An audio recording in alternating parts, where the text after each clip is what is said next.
Hoje, dando continuidade às nossas aulas de patologia, nós vamos entrar numa parte muito importante que é padrão de todas as doenças, que é o processo inflamatório.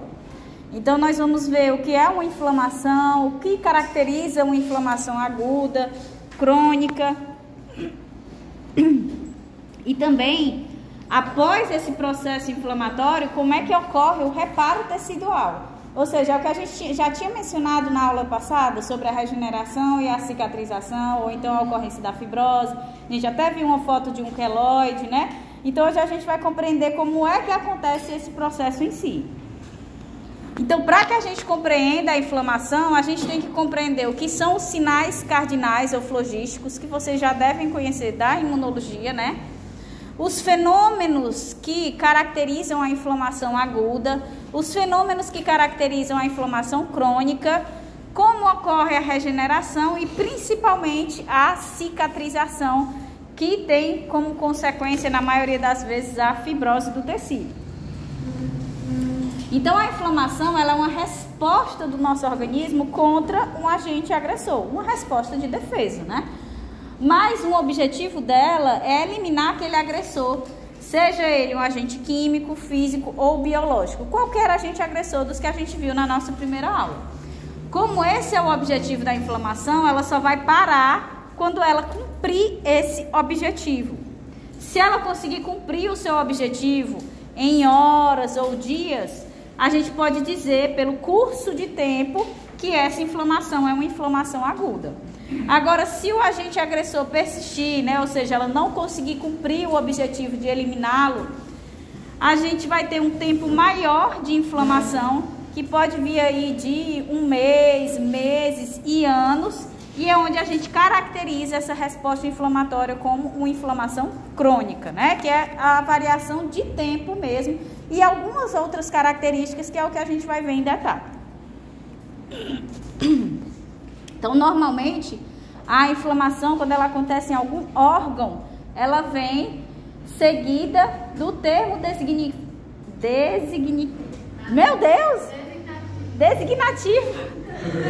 Mais o sufixo "ite" no final, né? Que é hepatite, gastrite, faringite, aqui inflamação do estômago, inflamação do fígado, inflamação da faringe, amidalite, inflamação das amígdalas. Então, é o que caracteriza o processo, né, da base clínica quando a gente visualiza essa inflamação. Então, a inflamação ela é uma resposta extremamente complexa, que vai depender de células vigias que residem no tecido, e aí vocês devem se recordar de imunologia, que a gente tem as barreiras primárias, né, que são barreiras físicas, e a resposta secundária que a gente tem são essas células vigias, que são os macrófagos principalmente, que vão residir nos tecidos conjuntivos. Então, são as células dendríticas, os macrófagos, os mastócitos, as células endoteliais e até mesmo as plaquetas, né? Quando a gente realiza o processo de coagulação, para que esse sangue ele não se propague a outros locais, por exemplo, eu tenho uma infecção, e aí acontece o processo de coagulação no local da infecção para bloquear a transferência desse sangue infectado, né, infeccionado às outras regiões do corpo. Então, nós também temos a participação de outras células além das células de defesa. Então, a comunicação vai ser essencial, uma vez que a maior parte das células de defesa estão no sangue. Assim, quando o tecido sofre uma agressão, vai ser preciso avisar essas células. Por isso que a comunicação ela é essencial. E como é que ela é feita? Ela é feita através de mediadores químicos, que é a principal parte do processo inflamatório do que vocês estão avaliando no PBL, né? Que é a tempestade de ocitocina aguda, como também a crônica. Então, a inflamação é uma resposta protetora, né? É um mecanismo de defesa, que depende de mecanismos complexos de mediação química, que são as citocinas, quimiocinas, certo? Que são aquelas moléculas que vão atrair todas as células de defesa ao local da inflamação, ao local da irritação, da lesão, ok? Então, a inflamação ela vai acontecer em áreas vascularizadas porque ela depende da migração das células de defesa Só um minutinho. Por que que ela depende dessas áreas vascularizadas? Porque a gente sabe que as nossas células de defesa, elas estão no nosso tecido sanguíneo, né? Vocês estudaram o tecido sanguíneo e viram os componentes dele. Então, a inflamação acaba causando lesões, apesar de ser uma resposta protetora, um mecanismo de defesa, mas ela também vai causar lesão por todos os fenômenos que estão relacionados a ela, certo? Então, aqui é o que vocês visualizam. A gente tem aqui um tecido, né? Vamos colocar. E aqui a gente tem os vasos passando. Dentro desse vaso é que nós vamos ter todas as células sanguíneas. Então, as células de defesa, proteínas plasmáticas, as plaquetas. Teremos todas essas células. E no tecido a gente vai ter o quê? O mastócito e o macrófago esperando como resposta secundária caso a barreira primária não funcione. Então, como é que essas outras células, um neutrófilo, né, um linfócito, eles vão passar para o lugar, por exemplo, vamos supor que aqui nesse tecido está acontecendo uma lesão, um corte, uma infecção. Como é que essas outras células de defesa vão chegar nesse local de infecção, de lesão, se eles não conseguirem atravessar a barreira endotelial dos vasos sanguíneos? Então, o objetivo da inflamação é que essas outras células de defesa corram para ajudar essas células que já estão lá no tecido, certo? Então, aqui é só para vocês visualizarem que o habitat dela, né, entre aspas, é aqui a corrente sanguínea, mas elas migram para os tecidos e é graças à presença dessa vascularização que isso vai ser possível. Então, inicialmente, vamos recordar o que são os sinais cardinais ou flogísticos do processo de inflamação. Então, primeiro, nós temos como característica o rubor, né? A área ela fica avermelhada. Depois, nós vamos ter também a presença de calor, que a gente tem um aumento da temperatura no local da inflamação. Depois, nós vamos ter a formação de edema, que é a mesma coisa do inchaço, pelo acúmulo de sangue e líquido intersticial. Vamos ter aí a ocorrência de dor, por quê? Porque o edema ele vai comprimir essas terminações nervosas, causando dor. E outro mecanismo também que a gente vai ver já já, que desencadeia essa dor no processo inflamatório. Por fim, quando o processo de inflamação não funciona, a gente vai poder ter a ocorrência da perda de função. Nem sempre ela vai reduzindo sua amplitude, o tecido regenera e está tudo bem. Se isso não acontecer, a gente vai ter a perda de função e aquele tecido ele vai passar por um processo de cicatrização. Nós vimos na nossa aula passada um conjuntivo, né? Então, ou seja, não vai ter a mesma função. Então, a gente vai, de fato, ter a perda da funcionalidade daquele tecido, daquele órgão. Que é a figurinha mais conhecida, né, dos sinais flogísticos. E se nada der certo, a perda de função. E aí a gente vai começar a ver agora os fenômenos relacionados à inflamação e vamos fazer a associação com cada um desses. Então, olhando pela patogenia da inflamação, ela vai ser o pontapé inicial que vai desencadear mecanismos que só finalizam depois de reparar o tecido. No início a gente viu que o objetivo da inflamação é o quê? É eliminar o agente agressor, o que está ali causando dano, lesão no tecido. Então, se ela não cumprir esse objetivo, ela persiste, né? Ou seja, o agente agressor, ele vai persistir no local e a inflamação, ela vai se perpetuar. Então, o tecido em repouso, ele possui na sua circulação adjacente muitos leucócitos que no processo inflamatório, quando migram para o tecido, eles vão ter diversas funções. Então, a gente tem ali no nosso sangue, né, o linfócito B. Quando ele migra para o tecido, ele vai se diferenciar no plasmócito, que é a célula secretora de anticorpos, né, ou seja, imunoglobulinas. E a gente sabe que os linfócitos B, como também os T's, eles são referentes à imunidade adaptativa, né? Então, ele só vai chegar no local da inflamação após um tempo, certo? Então, primeiro nós temos a resposta da imunidade inata, que se refere principalmente às células fagocitárias. Esse inflamatório agudo, a resposta inicial são os neutrófilos, certo? Se esses estão causando a lesão, ou seja, uma infecção persistente, outro dano persistente, a gente vai mudar de neutrófilos, né? As células que estão atuando vai mudar dos neutrófilos, que são polimorfonucleares, né? Eles têm aqueles 3 lóbulozinhos do núcleo, para os linfócitos, que são mononucleares, tem aquele núcleo bem grande característico, certo? Além disso, né, desse linfócito que só começa a chegar após um tempo desse processo inflamatório, nós vamos ter também os monócitos. Os monócitos são os precursores dos macrófagos. Então, quando eles passam para o tecido, eles vão se diferenciar nos macrófagos, que tem a função de quê? De ser uma célula apresentadora de antígenos para os linfócitos T que estão ali na região. Ou seja, ele vai ter esse papel principalmente após um tempo, né? Acabei de mencionar que o linfócito B e o linfócito T, eles só iniciam a sua ação nesse processo inflamatório depois de um tempo. Diga. Ambos os tipos de infecção, bactéria por vírus, os neutrófilos sempre é o primeiro a ser recrutado? É, sempre, a principal célula envolvida. E os macrófagos teciduais, eles são recrutados imediatamente também ou não? Eles já estão lá, então eles recebem um sinal, entendeu? Eles fazem a primeira ação de fagocitar aquele micro-organismo e o objetivo dos macrófagos é desencadear o processo inflamatório. Então eles começam a secretar citocinas que vão chamar as células que vão de fato atuar naquele processo, entendeu?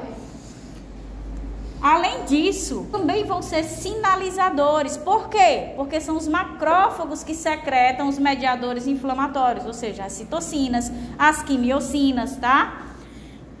Quando o basófilo passa para o tecido, ele pode se diferenciar em mastócito também, né? A gente tem a síntese direta de mastócito, mas esse basófilo, quando passa por vasoativos, como a histamina e a heparina, causando uma vasodilatação e um aumento da fluidez do sangue. Temos também a presença dos eosinófilos, que permanecem os mesmos na corrente sanguínea e quando migram para o tecido. E os neutrófilos também permanecem os mesmos quando passam da corrente sanguínea para os tecidos e são os principais atores do processo inflamatório. Obviamente, como eu estou destacando desde quando eles não atingem o objetivo, quem é que vai entrar? Os linfócitos, né? Então, na resposta inicial, ou seja, na inflamação aguda, quem está trabalhando lá são os neutrófilos, certo? Os neutrófilos, eles vão ter uma mudança morfológica, que eles vão mudar a sua nomenclatura. Mas não é no momento em que eles atravessam, quando eles migram do sangue para o tecido, que a gente vai já ver. É quando eles começam a degradar o agente agressor e formar o pus. Quando eles iniciam o processo de formação do pus, eles passam a ser chamados de piócitos, pio de pus e cito de célula, certo? Tecido hematopoético, que vai compor as células, né, os elementos figurados do tecido sanguíneo.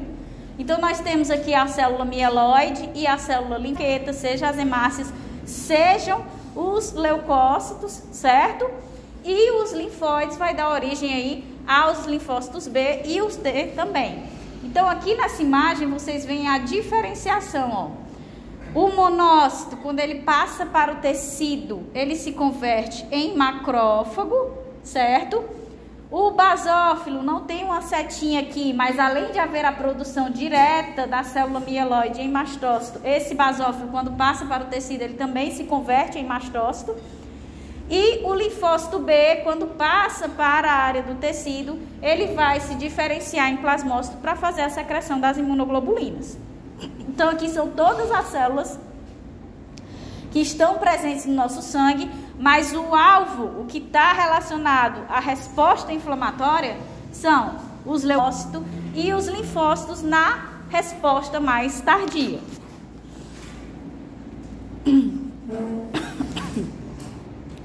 Então, a inflamação só vai acontecer se ocorrer um fenômeno irritativo, é o que a gente chama de gatilho. Se a gente precisa que algo cause uma irritação. Então, vamos supor uma lesão mecânica e biológica juntas, né? pela perfuração de uma agulha não estéril. Então, a gente teve a lesão mecânica pela perfuração e, como não estava estéril, também tivemos a lesão biológica. Então, se desencadeia o processo inflamatório. As células do tecido que sofreu a irritação começam a secretar os mediadores químicos inflamatórios, certo? Que chegam à corrente sanguínea e permitem que o processo de inflamação prossiga.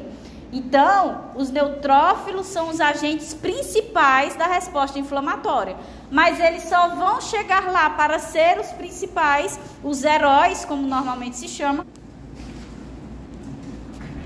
Então, os macrófagos, quando eles detectam a agressão, a irritação no tecido, né, que é o primeiro fenômeno da irritação, da inflamação.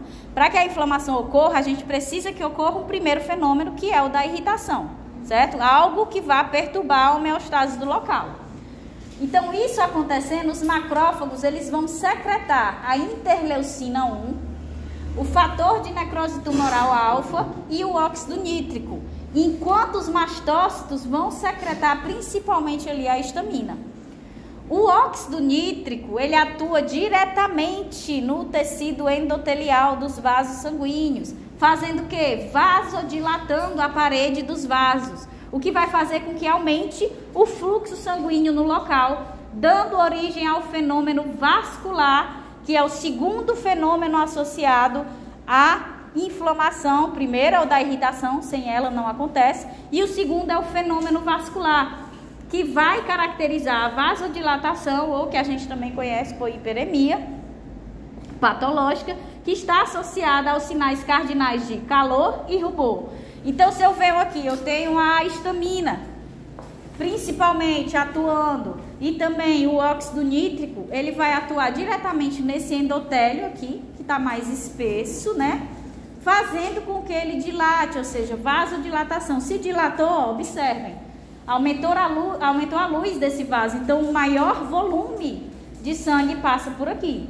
Então, a gente tem um aumento do volume sanguíneo nessa região. Se eu tenho uma lesão aqui no meu braço, e aí inicia o processo inflamatório da vasodilatação, se eu aumento o fluxo sanguíneo no local, obviamente vai ficar vermelho pela pigmentação das hemácias, certo? E vai ficar quente por quê? Porque o sangue, o tecido sanguíneo, ele é quente, né? Quando ele migra para a extremidade, ele perde calor para o ambiente. Por quê? Porque tem que manter a temperatura, né? Como ele está muito próximo da extremidade, ele perde calor. É a mesma coisa quando a gente está fazendo exercício, que a gente começa a suar muito e ficar muito vermelho. Por quê? Porque a temperatura do nosso corpo está aumentando muito. Então, para que a gente perca esse calor, o sangue ele migra para nossas extremidades, para perder esse calor em excesso que a gente está fazendo no exercício, certo? Então, é a mesma coisa no processo inflamatório. Vai ficar vermelho pelo maior volume de sangue e vai ficar quente porque o sangue está perdendo calor para o ambiente quando ele se aproxima das extremidades. Nesse caso da temperatura, também vai ter relação com a questão hipotalâmica? Do quê? Com a questão hipotalâmica, quando dá citocina, não sei.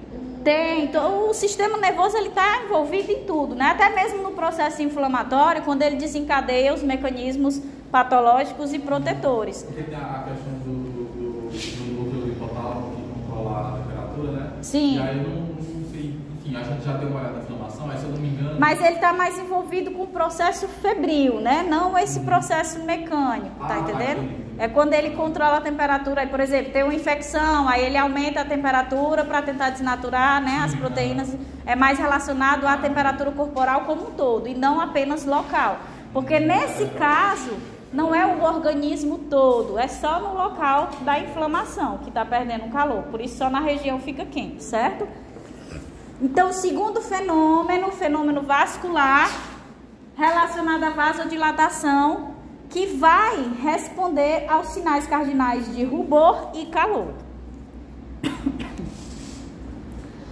Além de aumentar a quantidade de sangue no local, a inflamação. Então, para isso, os mediadores interleucina 1 e o fator de necrose tumoral alfa e também a histamina acarretam em duas mudanças. A primeira mudança é a mudança exsudativa, que é o que a gente chama de o edema, né? O que é isso? É o acúmulo anormal de líquido no interstício, ou seja, no espaço entre as células. Isso é desencadeado pela fazer com que as células elas se afastem. Que células? As células do endotélio dos vasos sanguíneos. Então essas células se afastam e permite que esse líquido ele chegue lá nos espaços intersticiais. Segunda mudança é a modificação e a ativação do endotélio. O que é que vai acontecer? Na ativação do endotélio vão se ligar receptores endoteliais que vão fazer o processo de transferência dos neutrófilos. Essas células endoteliais, para que elas se contraiam. Se as células estão se contraindo, elas estão se afastando. Isso faz com que apareça espaço entre essas células, certo? Que vai ser justamente por esse espaço que vai entrar o quê? O líquido, né? Que vai causar o edema, o inchaço. Então, a gente tem um aumento da permeabilidade e o extravasamento de plasma para o interstício. O que aumenta o volume sanguíneo e também de plasma no local da inflamação. Essas mudanças acarretam no fenômeno exsudativo, que está associado ao sinal de inchaço ou edema, e também da dor. Por quê? Porque quando a gente tem um inchaço de uma região, né, um edema em uma região, a gente sabe que todo o nosso corpo é recoberto por nervos ou terminações nervosas livres. Então esse inchaço comprime essas terminações nervosas e vão acarretar na dor. Também tem outro motivo de nós sentirmos dor no processo inflamatório, que a gente vai já ver nos outros processos, tá? Então, esse fenômeno, depois do fenômeno vascular, é o fenômeno exsudativo, certo? Então, vamos... Oi.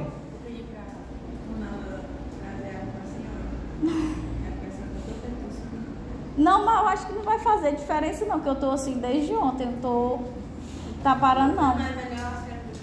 Pra...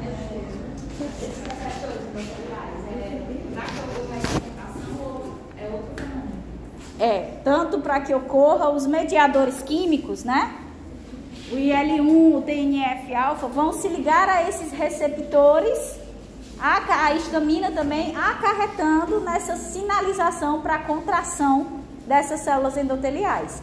Além disso, também tem um processo de ativação do endotélio que também está relacionado a receptores de membrana, certo? Então, primeiro detalhe que a gente tem que observar a partir do fenômeno exsudativo, né? Então, nós temos aqui, ó, as células do endotélio do vaso sanguíneo. E aí, quando chega lá a interleucina 1, o fator de necrose tumoral alfa, a histamina, eles vão se ligar a receptores de membrana dessas células, causando uma diferenciação nelas em que elas se contraem. Se contraindo, observem, ó, existe espaço entre essas células. Vocês sabem que o tecido que forma o endotélio dos vasos sanguíneos, ele fica muito juntinho, né? A gente tem várias interações de membrana. Então, quando isso acontece, de fato vai favorecer o escape, né, desse líquido para os tecidos. Então, esses receptores de membrana se ligam a essas citocinas, a esses mediadores químicos como a histamina, causando esse afastamento entre as células. Quando ocorre o afastamento entre as células, a gente vai ter o extravasamento do plasma para o interstício e vamos ter o que também? Se eu afastei as células, eu estou com mais espaço, eu permito que as células de defesa que estão no sangue passem para o local da lesão, né? Para o local da irritação. Como é que chama esse processo da passagem de células entre as células endoteliais do vaso sanguíneo? Diapedese, certo? Então, a diapedese vai ser a passagem dessas células de defesa para o local da irritação. Por que isso é necessário? A gente acabou de ver no slide anterior que a vasodilatação é importante, né? Vai ter um aumento do volume sanguíneo, mais células vão chegar, só que do que adianta eu aumentar o volume ter um volume maior de sangue com mais células de defesa se essas células de defesa não conseguem chegar no local da inflamação. Então, elas precisam ter como chegar ao local da inflamação.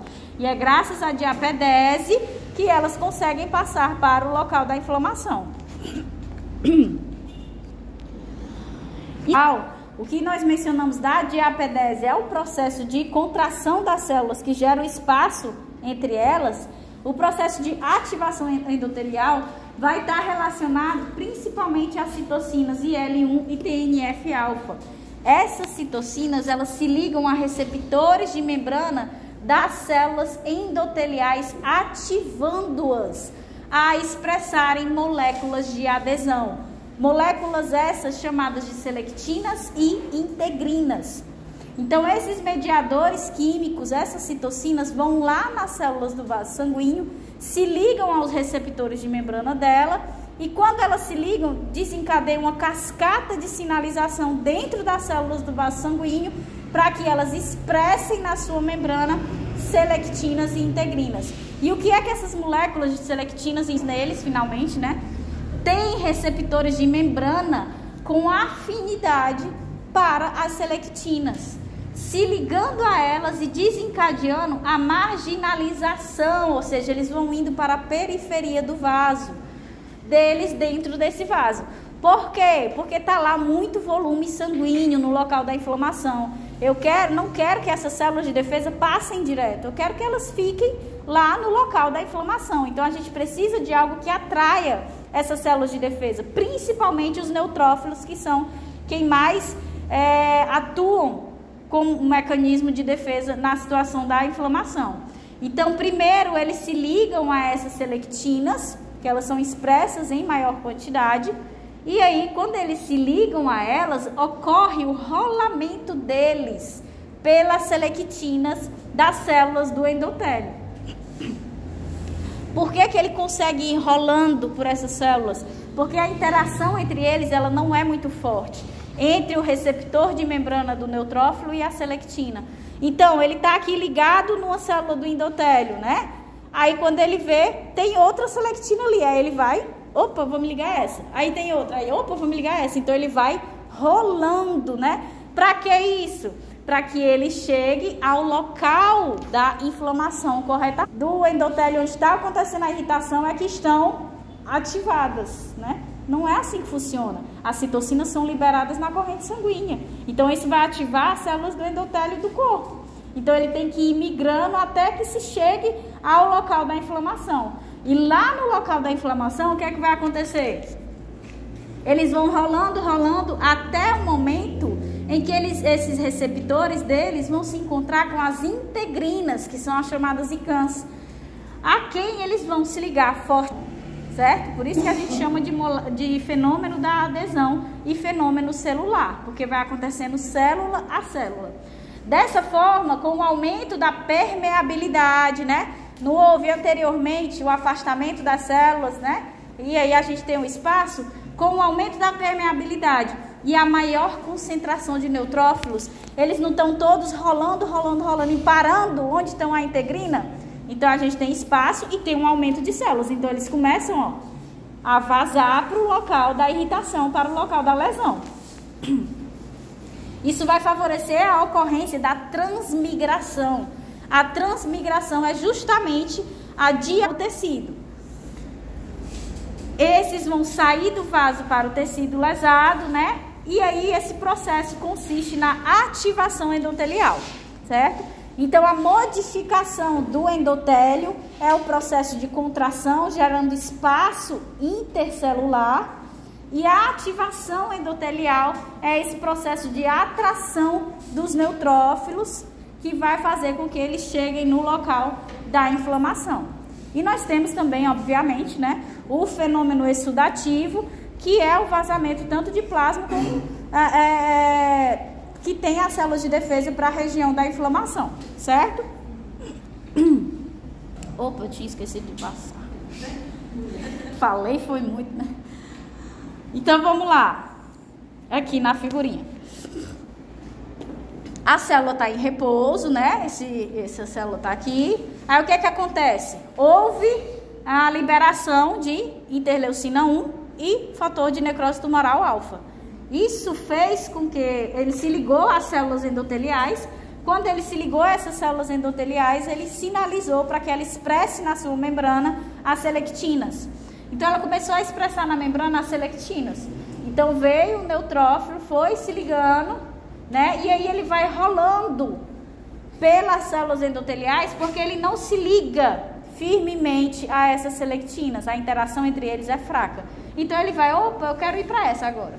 Aí ele vai brincando, vai rolando, até que chega um momento em que ele encontra as integrinas, que é com quem ele faz uma interação forte. Então, eles começam a se ligar aqui fortemente, começa a encher isso aqui de neutrófilos, ao mesmo tempo em que a gente tem um espaço entre as células endoteliais existindo. Então, com esse aumento da concentração de neutrófilos, eles começam a transmigrar, que é a diapedese dos neutrófilos.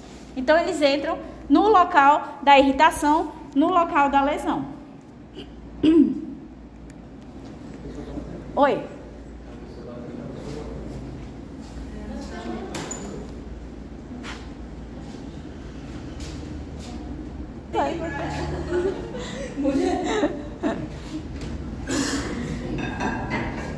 Obrigada. Eu não gosto de dar trabalho para as pessoas. É porque eu não gosto de dar trabalho para as pessoas. Eu achei a cara dela tão... Eu disse logo, olha, não fui eu, porque...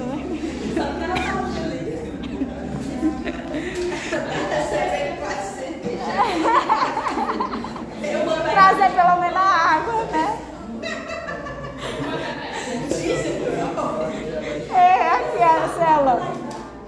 Depois desse aqui eu bebo uma água, tá? Então vamos lá. Então aqui é o corte, né?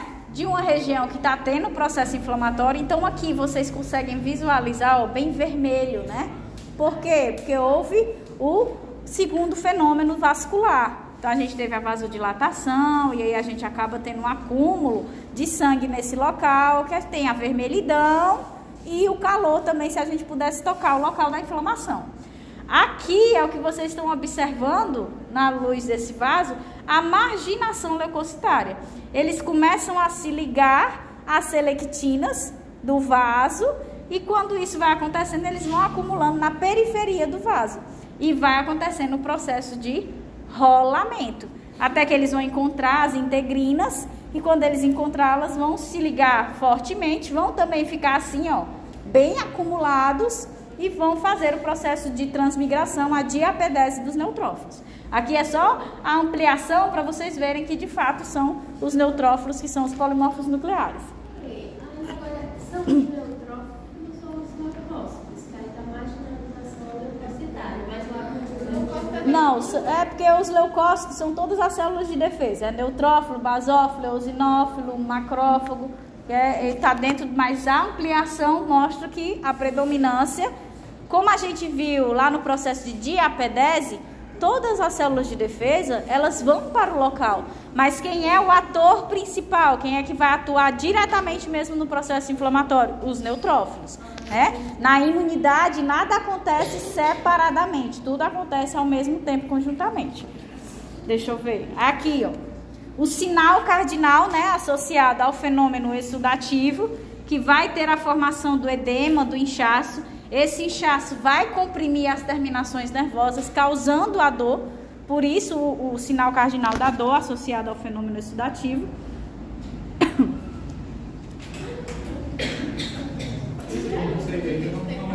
Bom, então vamos lá. Após esse processo, ou seja, os neutrófilos entraram no local da irritação, da lesão.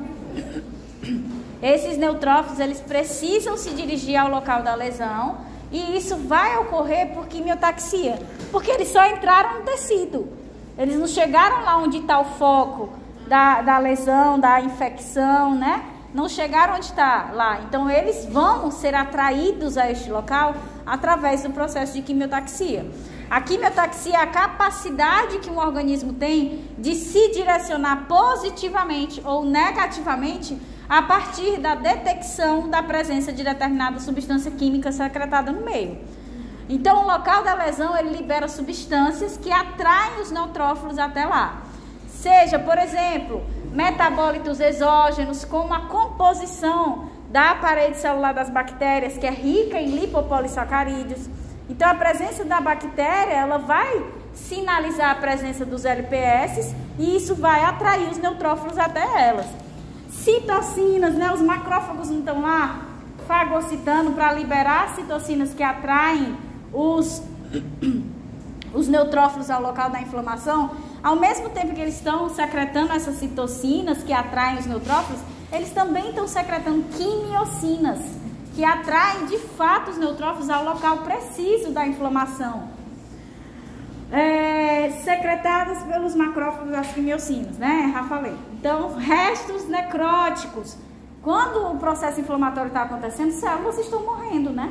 Porque se for, por exemplo, uma infecção, as células foram infectadas e essas células precisam ser eliminadas. Então, à medida que elas vão morrendo, elas vão liberando, né? Que a necrose, ela libera os componentes que vão desencadear o processo inflamatório. E até mesmo também proteínas do sistema complemento. Vocês devem ter visto que as proteínas do sistema complemento têm função de anafilotoxinas, né, de desencadear o processo inflamatório, e a maioria também tem a função de opsonizar. Então elas se ligam ao micro-organismo, aquilo que está causando a lesão, o agente agressor, sinalizando para que ele seja eliminado, seja degradado, certo? Então esses são os mediadores que irão atrair os neutrófilos até o local da inflamação, certo? Lá chegando, os neutrófilos começam a atuar, matando essas células lesadas, formando então o pus. Isso caracteriza o fenômeno da inflamação, da mediação pelas células que secretam as substâncias e das células do tecido.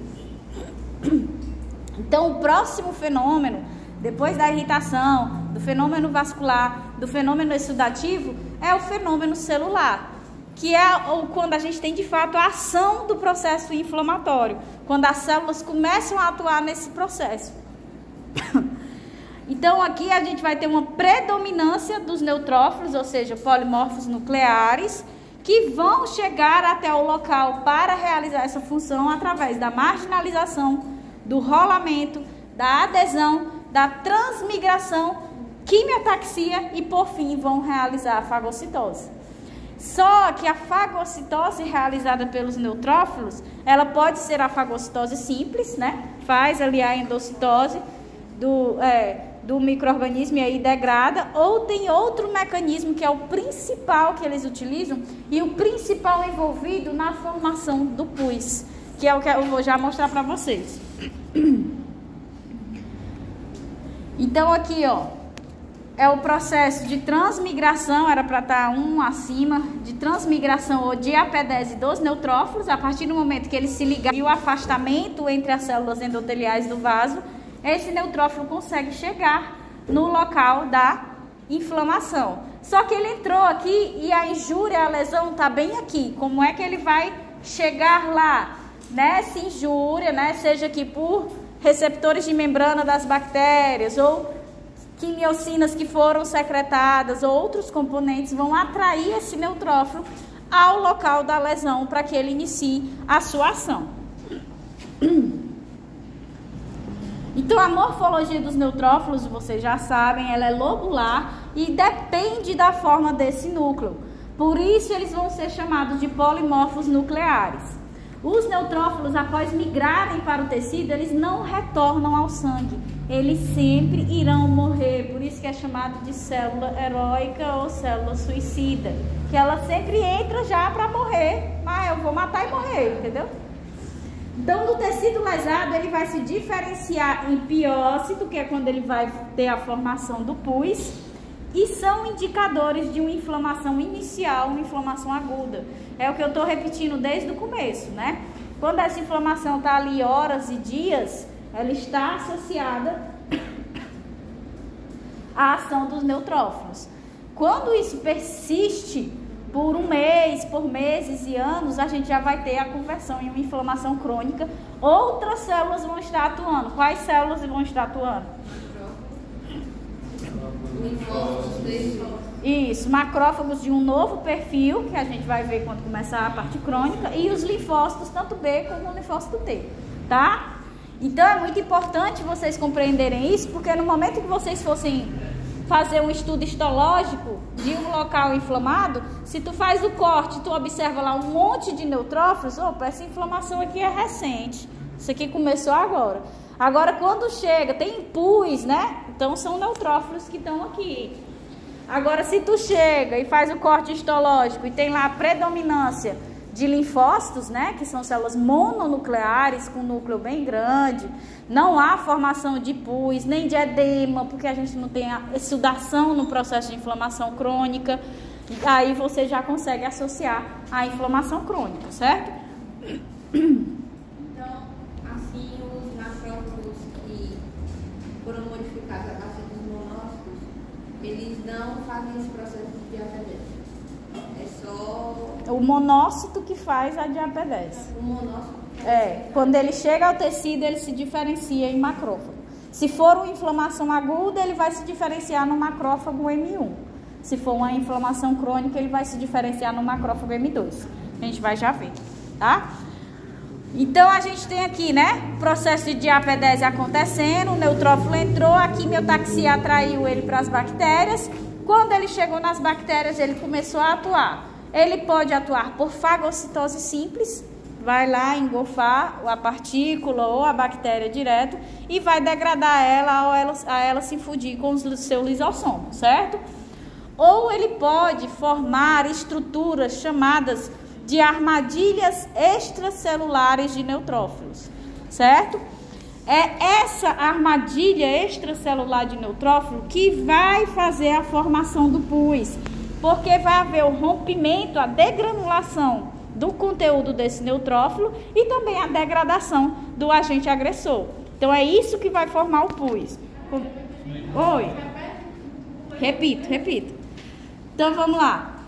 O neutrófilo ele pode atuar fazendo a fagocitose direta, né, normal, ou ele pode atuar, que é a principal forma de atuação dos neutrófilos, formando uma armadilha extracelular, que é assim chamado, né? Armadilha extracelular de neutrófilos. Exatamente, é o NETs. Em que ele vai degranular, né? Liberando proteínas. Essas proteínas vão se ligar à cromatina, né? O DNA dele, formando estruturas que funcionam como uma rede, como uma armadilha mesmo para prender ou as partículas do organismo ou o próprio organismo. Só que nesse processo de degranulação, que envolve exatamente a ligação com o material genético, ele morre, né? Ele morre junto. Por isso que tem a formação do pus, que é tanto... Diga. Eles não estão se protegendo, eles vão dele. Exatamente. É o intuito dele, né? Se matar para salvar... Tem gente que é assim, se mata para salvar os outros. O neutrófilo é assim. É profundo mesmo. Aqui, ó. Aqui fica mais fácil da gente visualizar. Então, o principal mecanismo de atuação dos neutrófilos é esse aqui, a formação dos NETs, né? Trap extracelular, né? Armadilha extracelular de neutrófilos. O que é que acontece? Os grânulos, né? Porque são granulócitos, neutrófilos, basófilos, etc. Eles vão degranular o seu conteúdo quando eles chegam no local da inflamação, liberando essas proteínas que vão se ligar com o seu material genético, com a cromatina deles. E vai formar essa estrutura que parece uma rede. Ele consegue romper algumas interações da cromatina, pega esse material genético e forma mesmo uma rede, uma armadilha para capturar ou as partículas ou os micro-organismos que estão causando a irritação. Então, ele tem esses dois mecanismos, né? Ou ele pode fazer isso liberando diretamente no meio, ou ele inicia a formação dentro e já rompe pela formação da armadilha crescendo por dentro dele. De um jeito ou de outro ele se mata, né? Agora essa cromatina é do neutrófilo? É do neutrófilo. Isso aqui é a formação. Ele ainda não está capturando nada, certo? Então ele vai liberar essa armadilha aqui, ele vai liberar essa armadilha aqui. Aí essa armadilha que vai capturar os micro-organismos e vai iniciar o processo de degradação pelas células fagocitárias que chegam e reconhecem o processo. É justamente pela liberação da armadilha que vai se ligar às partículas ou aos micro-organismos que a gente tem a formação do pus, certo? Por isso que a predominância do método de atuação dele é pela formação dos NETs e não pela parte fagocitária, né? Também tem muita capacidade assim, fagocitária como o macrófago. Não tem. Por isso que o macrófago é o principal sinalizador de qualquer processo agressivo que esteja acontecendo no corpo, que ele consegue fagocitar e secretar os mais variados tipos de citocinas para sinalizar para o corpo. Então esse neutrófilo, ele tem uma função mais, como é que a gente pode colocar, mais ativa, né? Ele vai de fato eliminar no processo inicial, na resposta inicial da inflamação aguda. Então, quando nós eliminamos a etiologia da lesão, a causa da lesão, cumpriu-se o objetivo, né, do processo inflamatório. No entanto, o que é que acontece? Lá no local a gente vai ter várias células mortas, né, células necróticas, vai ter o pus, que é a junção dos NETs com o agente agressor, vai ter exudato de plasma na região, vai ter espécies reativas de oxigênio devido aos processos necróticos que aconteceram. Então, isso também causa o quê? Inflamação. Então, o processo inflamatório não vai terminar aí, porque tem que primeiro resolver esse problema aqui. Então, esses componentes continuam a causar lesão nas células e isso vai ter uma alta taxa de degeneração e também necrose. Esse é o fenômeno alterativo, ou alguns autores também chamam de fenômeno necrotizante, que vai ser aquele que causa uma lesão tecidual dos remanescentes do próprio processo inflamatório e não do agente agressor em si, certo? Então esse é o próximo fenômeno, que é o fenômeno alterativo ou necrotizante. Aí no caso, por exemplo, percebendo que a pessoa tem algum tipo de inflamação, no caso do câncer geral, o pus, né, em si, que seria considerado algo ainda reversível? Não, o pus também é considerado reversível. Assim, para não ter essa questão de esse fenômeno necrotizante.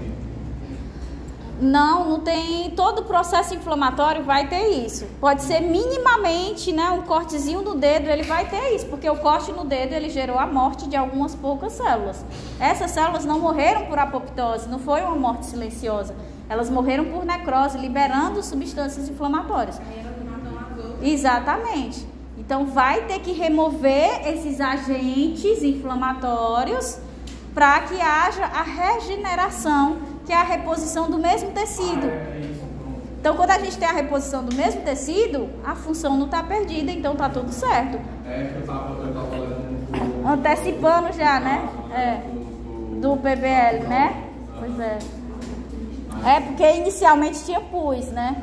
Na segunda é que tinha as cicatrizes, já a característica da fibrose.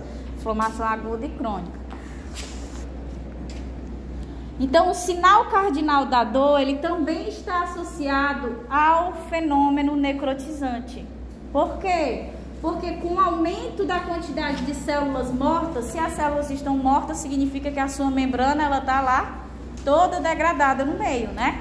Qual é a composição das membranas? Fosfolipídios. Então, existe uma alta concentração de fosfolipídios no meio. Esses fosfolipídios vão ser convertidos a ácido araquidônico pela enzima sempre presente nos tecidos, que é a fosfolipase A2, certo? Então, essa fosfolipase A2 degrada esses fosfolipídios em ácido araquidônico. Esse ácido araquidônico ele vai ser, então, convertido em prostaglandinas, leucotrienos, pelas enzimas ciclooxigenases COX-1 ou COX-2, certo? Então, os anti-inflamatórios, então a gente sabe que muitas vezes o processo inflamatório, ele vai causar dor a nível não suportável. Então, é por isso que nós fazemos o uso dos anti-inflamatórios. Mas aí não vai parar um processo de resposta do organismo, né? Não deveria deixar isso acontecer. Tudo tem que haver um controle, né? Um equilíbrio. Que a gente vai já ver, se essa inflamação não for contida, ela pode se converter em inflamação crônica. O que é que a inflamação crônica acarreta? Maioria das vezes, cicatrização com fibrose. Se a fibrose acontece, a gente tem o quê? Perda de função. Então, a gente também precisa controlar não só o agente agressor, como os processos necrotizantes, certo?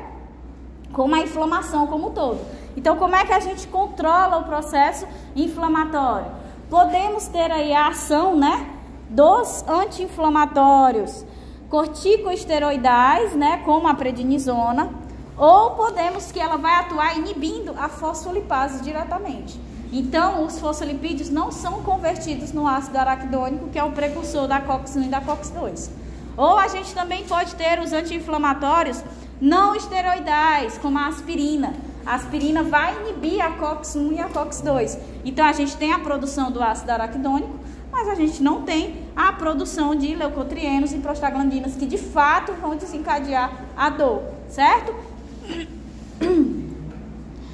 Quando isso acontece, né, essa liberação dessas prostaglandinas, desses leucotrienos, eles vão sinalizar a dor nas terminações nervosas de dor, que são chamadas nociceptor, que eles vão ter receptores para as prostaglandinas e os leucotrienos, certo? Então, vai causar a sensação de dor devido à recepção do sinal pela terminação nervosa de dor. Esqueci de passar de novo. Então, o processo inflamatório ele só vai finalizar depois que eu conseguir eliminar essas células mortas, pinocitar os componentes danosos e drenar o líquido em excesso através dos vasos linfáticos. Então, apesar do agente agressor ter sido morto, ter sido erradicado, o processo inflamatório ainda continua até a gente finalizar de fato. Então, aqui é só para mostrar para vocês, né, os corticosteroidais e o não esteroidal. E a gente também tem outro método, né, de ação anti-inflamatória, que é o uso do gelo. Um local que está muito inflamado, aí você usa o gelo inicialmente. Por quê? Porque quando o gelo atua, ele vai fazer o quê? Vasoconstrição, né? O princípio básico da inflamação, o fenômeno vascular dado no início é a vasodilatação. Se eu comprimo, eu diminuo a vermelhidão, diminuo o calor, diminuo a quantidade de células de defesa, então eu não tenho o fenômeno exudativo, que eu não tenho essa quantidade de células para formar o edema. Diminuindo o edema, diminuo a dor, certo? Então, o gelo também tem esse papel anti-inflamatório. Ah, professora, e quando a gente tem uma inflamação prolongada? Eu continuo usando o gelo? Não, né? A gente começa a usar as quentes, né? Por quê? Porque a gente quer ativar a vinda de células para aquele local. Isso aqui está durando muito tempo. Para terminar logo, certo? Então, o início... eu torci meu pé hoje, coloco o gelo hoje, coloco o gelo amanhã... Quando for na quinta-feira, ainda está inflamado? Não, bota agora uma bolsa quente para acelerar esse processo, que não está funcionando não, entendeu? Então, o gelo é no início, para tentar reduzir essa resposta, e esqueci o nome do... compressa quente. A bolsa quente, né? A compressa quente você coloca após o início, alguns dias depois do processo inflamatório.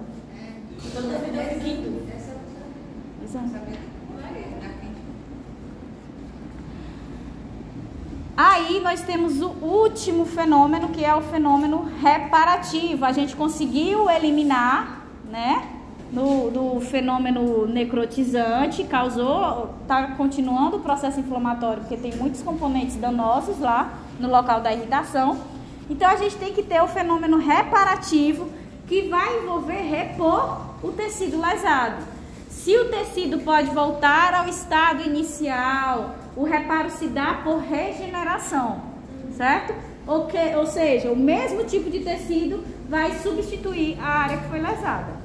Se o tecido não tem a capacidade de se regenerar, eu só tenho a opção de repor a área lesada com tecido cicatricial. Que tecido é esse? Ou a gente pode determinar como fibrose, mas é o tecido conjuntivo, né? Isso vai ser ruim por quê? porque vai envolver a perda definitiva da função daquele tecido, daquele órgão, que é o último sinal cardinal, que é a perda de função, certo? Então, isso só vai acontecer quando não consegue regenerar o tecido com o mesmo tecido do qual ele é formado. Se tiver que ter tecido cicatricial, tecido conjuntivo, ocorrer a fibrose, vai haver a perda de função. Dependendo do nível, né, que atingir, aí isso vai prejudicar grandemente a função do órgão, certo?